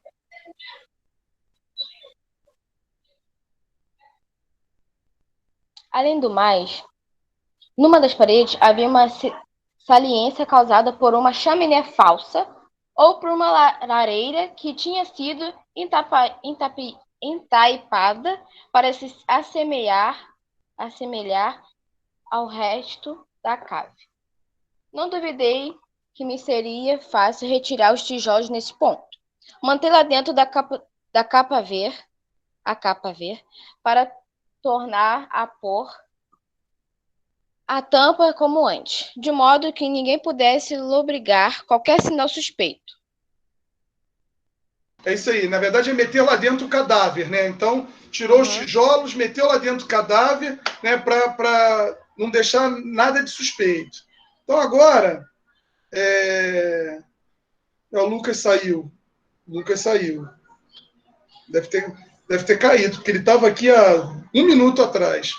Então, vamos fazer o seguinte. Darisa, termina para a gente a leitura. Yeah.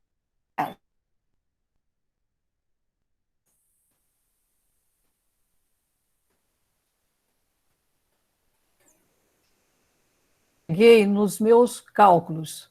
Com o auxílio de um pé de cabra, retirei facilmente os tijolos e, depois de colocar cuidadosamente o corpo de encontro à parede interior, mantive-o naquela posição, ao mesmo tempo que, com certo trabalho, devolvi a toda a estrutura o seu aspecto primitivo.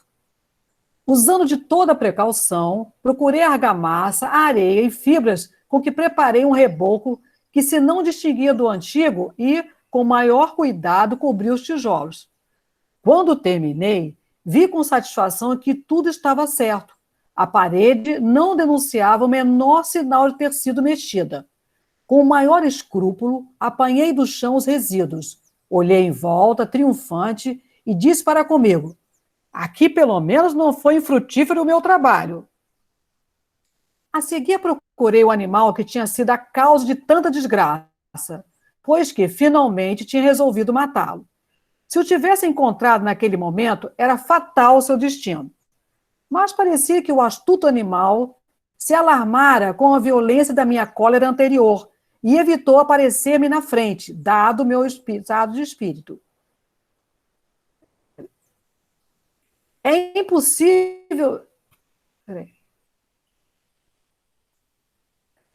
descrever ou imaginar a intensa e aprazível sensação de alívio que a ausência do detestável animal me trouxe. Não me apareceu durante toda a noite, e deste modo, pelo menos por uma noite, desde que o trouxera para casa, dormi bem e tranquilamente. Sim, dormi mesmo com o crime a pesar-me na consciência. Passaram-se o segundo e terceiro dias e o meu verdugo não aparecia. Mais uma vez, respirei como um homem livre. O monstro aterrorizado tinha abandonado a casa para sempre. Nunca mais voltaria a vê-lo. Suprema felicidade a minha, hein? A culpa da ação tenebrosa inquietava-me pouco. Fizeram-se alguns interrogatórios que colheram respostas satisfatórias. Fez-se, inclusivamente, uma busca, mas, naturalmente, nada se descobriu. Dava como certa a minha felicidade futura. No quarto dia após o crime, surgiu inesperadamente em minha casa um grupo de agentes da polícia que procederam a uma rigorosa busca. Eu, porém, confiado na impenetrabilidade do esconderijo, não sentia qualquer embaraço. Os agentes quiseram que os acompanhasse na sua busca.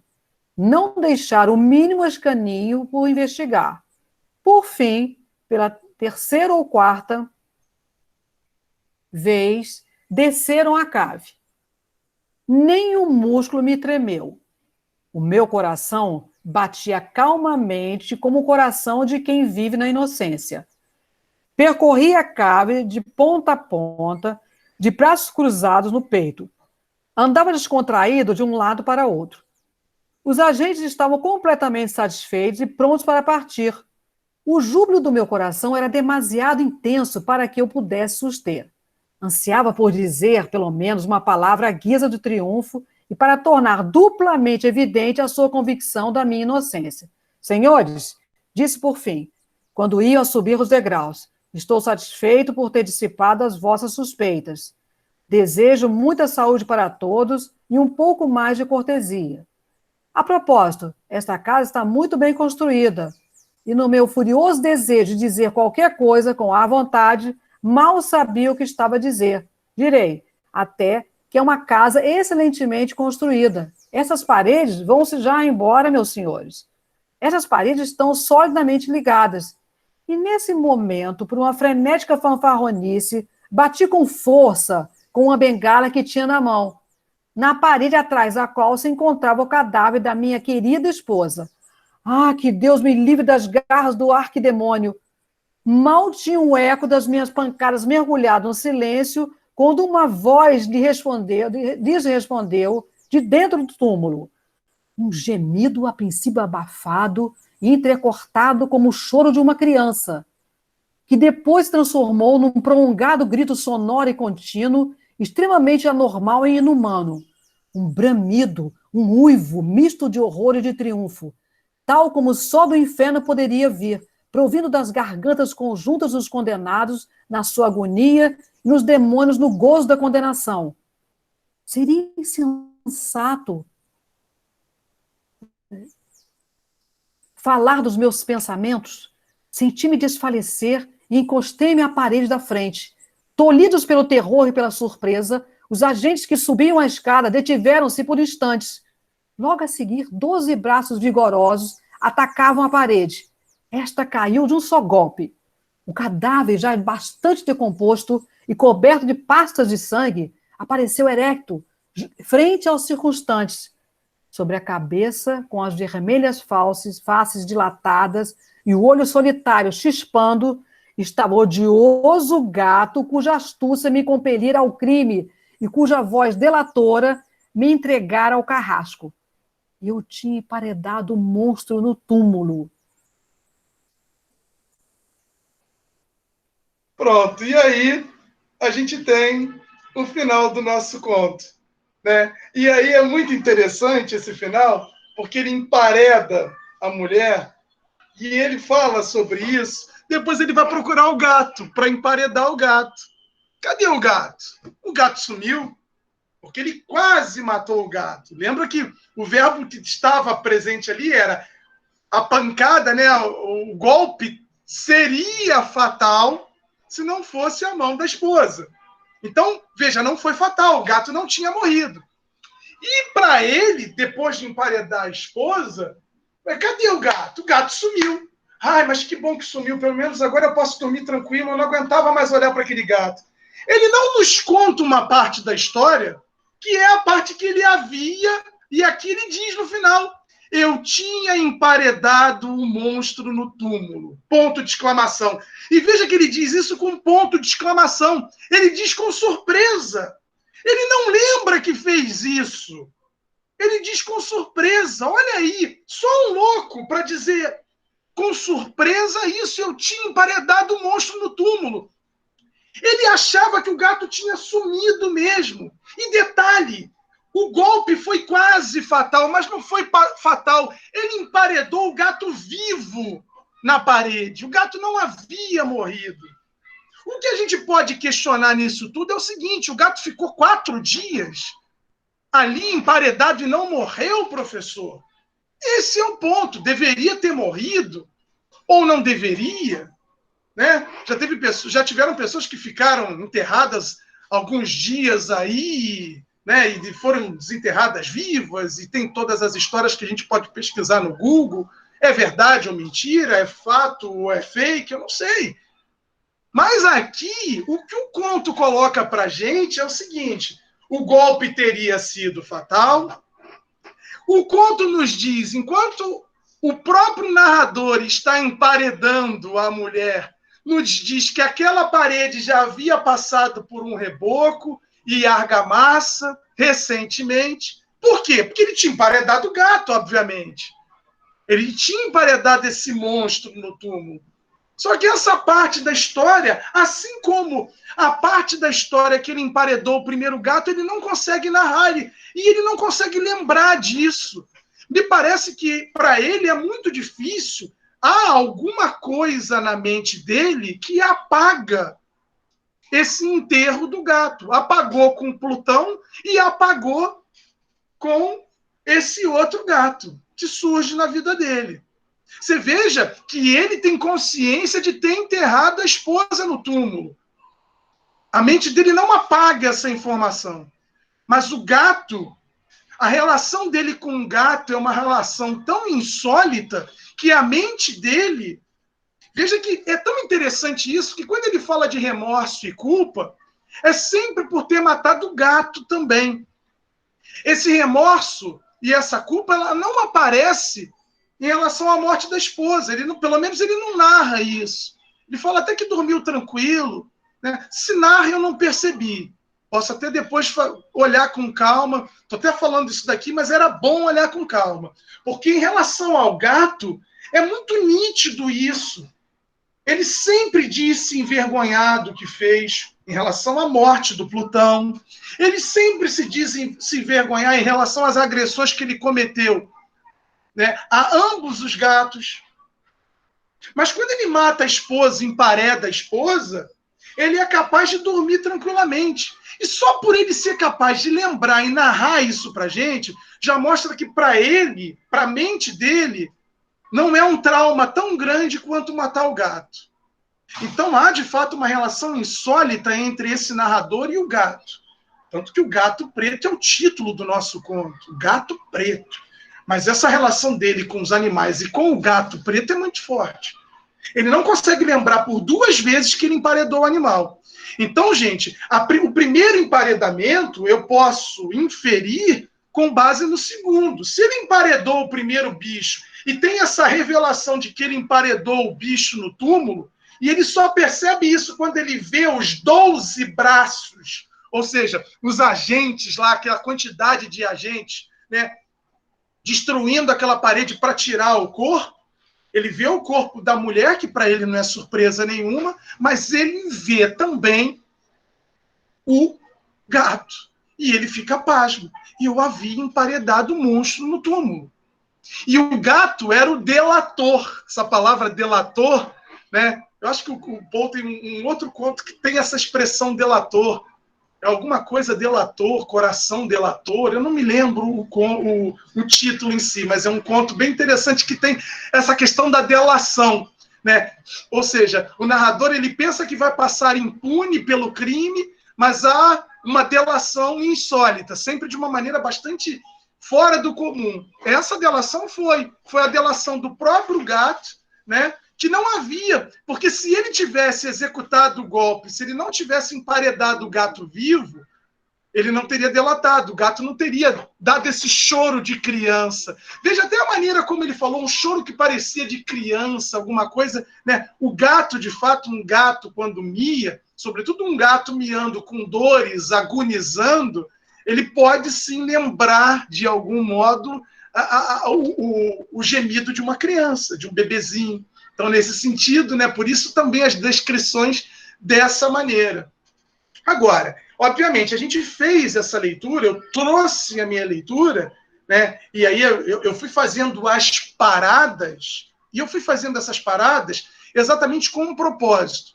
Com o propósito de que essas aulas, diferentes das outras, elas fossem, esse conto ele fosse mais breve em níveis de estudo, porque a gente já leu e repetiu por diversas vezes outros contos, então eu queria essa brevidade, eu queria tornar breve, eu queria, de algum modo, não estender, mas eu queria, porque a gente já fez isso com outros contos, e eu queria que, com base nesse conto, que para mim ele é uma espécie de matriz do Paul, ou seja, a partir desse conto, dessa matriz, eu consigo ver, reverberar em muitas das outras obras dele, todos esses aspectos que a gente viu nesse trabalho dele aqui, nessa obra dele aqui, que são aspectos sutis de observação que me levam a uma análise, né? Então, através dessa matriz, eu posso fazer todas as outras leituras, né, do Paul com esse olhar, né, com essa desconfiança,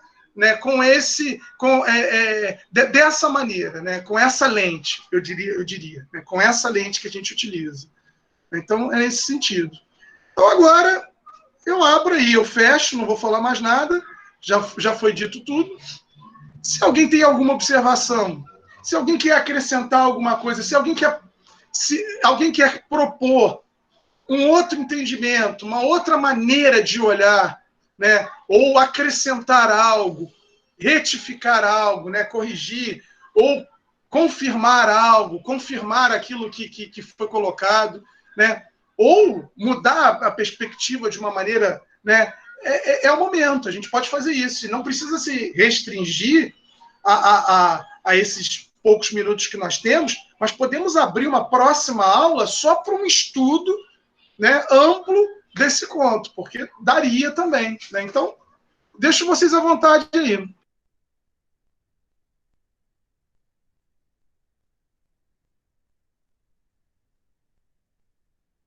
Eu achei... Cadu? Cadu? Alô? Eu estou te ouvindo, estou te vendo e ouvindo. Eu achei genial a forma com a qual você foi destrinchando o conto, sobretudo aos silêncios que são feitos no início narrativo com relação ao possível esquecimento dele ter enterrado o gato na parede, o primeiro gato, Plutão, depois o esquecimento do segundo gato, quer dizer, vai inferindo do texto e tirando essas conclusões que o texto não diz explicitamente, e vai norteando os alunos para que eles possam perceber que esse esquecimento é um esquecimento fingido, porque, na verdade, o grande inferno desse narrador é o gato.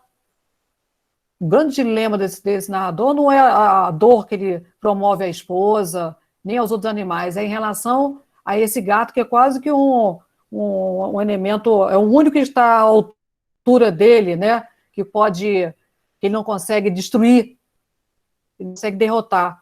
Então, ele é muito bacana, eu fico encantada com essa forma que você vai chamando a atenção dos alunos, passo a passo, parando a leitura e evidenciando os pontos que é preciso que os alunos leiam, guardem, porque aquilo vai ter uma revelação futura e que será a chave do entendimento do texto.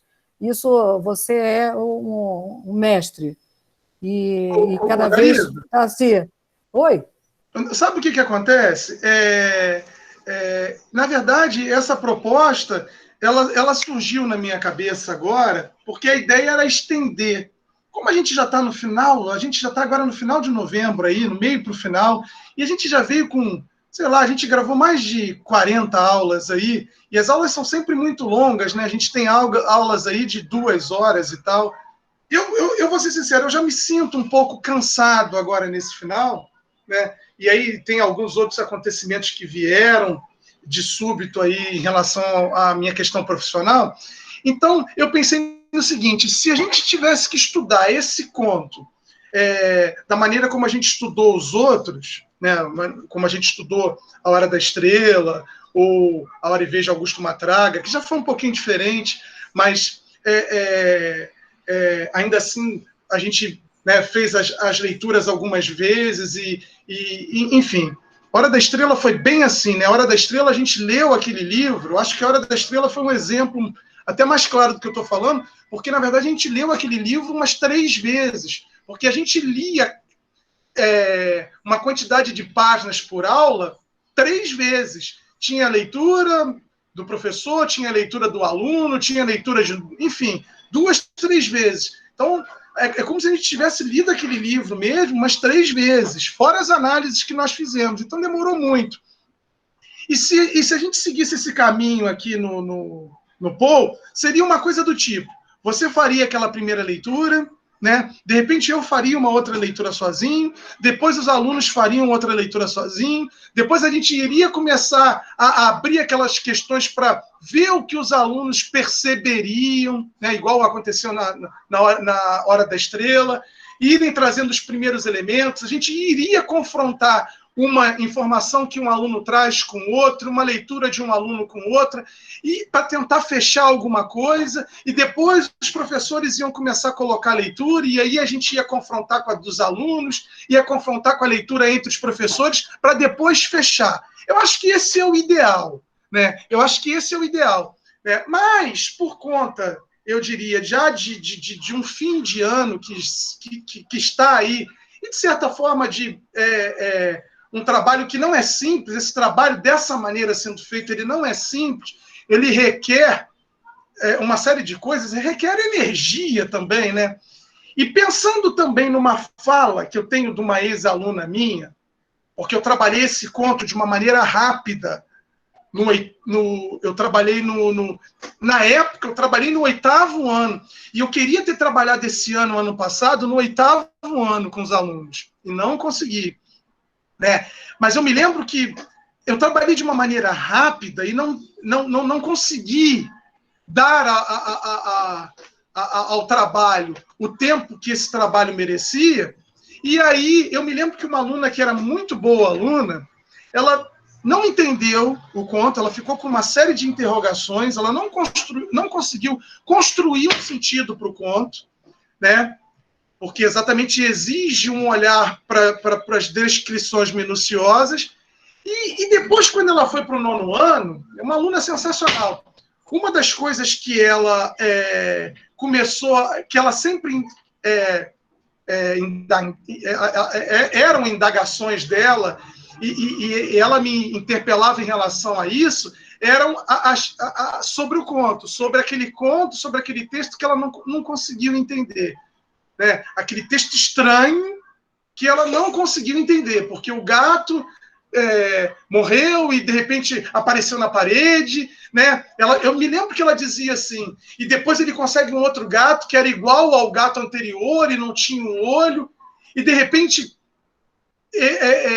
ele quase mata o gato, mas o gato some, daqui a pouquinho o gato está na parede de novo, aí o gato está miando na parede, mas é a voz, mas o gato está morrendo ou está morto, e é o espírito do gato na parede, ou seja, ela entrou numa, e a mulher morta, e os policiais, ela entrou numa que ficou embaralhado, ficaram os cacos, ficaram aqueles fluxos, sabe, é como se fosse um painel, mas o painel não está montado, é um quebra-cabeça que está parcialmente montado, mas está embaralhado. Então, eu olho a imagem, eu acho que entendo, mas não entendo. Eu percebi isso num trabalho que tinha sido mais rápido. E nesse trabalho mais rápido, e aí bem mais rápido mesmo, porque foi presencial, então tem aquelas aulas lá, 2 tempos de 50 minutos, a gente não consegue fazer nada. Se a gente pega o tempo de aula de gravação, por exemplo, esse vídeo aqui está indo para 2 horas de gravação. Eu tenho 2 horas de gravação aqui, com quase 1h40 do outro vídeo. Então, a gente já tem uma quantidade significativa que, ainda assim, eu só consegui trabalhar tirando grande parte da autonomia, né, dos alunos para a própria liberdade interpretativa. Até para construir outra coisa, para pensar previamente em outra coisa. Então, nesse sentido, ele é um trabalho que acaba sendo um pouquinho mais pobre, se a gente compara com A Hora da Estrela, que é uma coisa que a gente vai construindo junto. Nesse sentido, acabou sendo um pouquinho mais pobre. Mas, por outro lado, é uma possibilidade de trazer uma maneira de ler Edgar Allan Poe que vai, de algum modo, servir para as demais leituras, para aquelas que os alunos vierem a fazer, buscando texto na internet, ou buscando os livros que temos lá na biblioteca da escola, quando a escola reabrir. Inclusive, eu pedi na última remessa que teve, eu participei dessa escolha e nessa escolha, eu trouxe essas sugestões do Poe, que estão lá no nosso próximo acervo. Né? Então, vai ter para os alunos lerem. Né? Mas essas paradas e tudo isso que eu fiz, ainda assim, demandou esse tempo todo. Agora, isso tudo, o ideal é que isso tudo fosse feito no fim. Depois de 3 leituras na íntegra desse conto, depois de todas as observações por parte de todos os alunos que quisessem fazer as observações, né? E aí sim, eu poderia fazer uma última leitura com essas paradas e apresentando sempre, e aí é o que eu quero colocar como fato, tá, gente? Apresentando essa leitura sempre. Pode, atende lá, é a vovó. Apresentando essa leitura sempre como uma possibilidade, tá bom, gente? O que eu coloquei aqui também é só uma possibilidade, tá? Dele ter emparedado 2 vezes, eu argumentei, parece, é uma argumentação que me parece coerente, por isso é que eu defendo ela aqui, e é por isso até que esse texto está sendo gravado e disponibilizado pelas redes, né? Porque ela tem um traço de coerência, mas o bonito na literatura, e é o que a gente vai ver nesse conto e em vários outros, é a gente reinventar modos de leitura e criar novas coerências para o texto, entendeu? Para esses modos de leitura, melhor dizendo. Né? Isso é bonito também. Né? E a gente vê muito isso em poemas. Né? Em poemas, a gente vê muito isso em prosas também, mas, por exemplo, quando a gente lê Guimarães Rosa, aquele conto que a Darisa passou para a gente ano passado, que ela estudou junto com a gente lá nas aulas presenciais, A Terceira Margem do Rio, ele é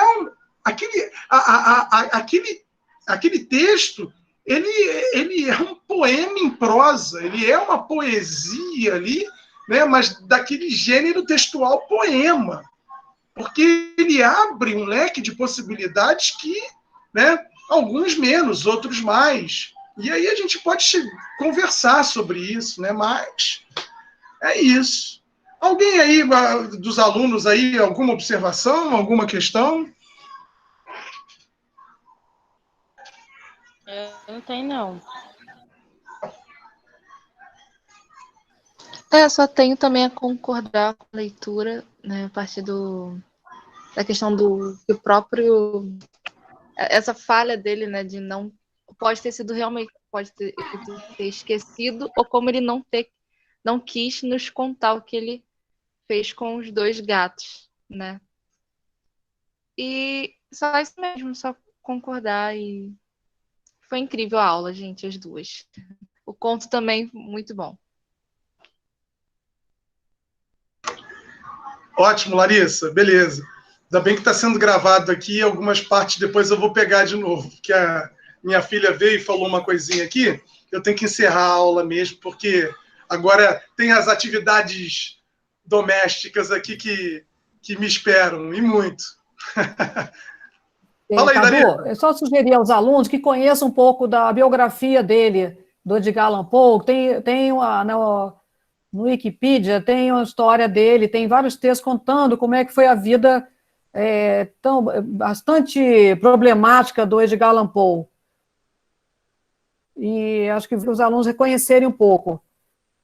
E ele é traduzido na França para o maior poeta, que depois tornou-se um maldito, que é o Valéry, Baudelaire, Charles Baudelaire. Então, assim, é bom vocês conhecerem um pouquinho, para vocês saberem um pouco, assim, o tipo de... Não é que a literatura vai espelhar a vida, mas havia uma experiência muito grande do Poe com a questão da bebida. Ele era uma pessoa que se tornou alcoólatra, mas, independente disso, era um grande escritor.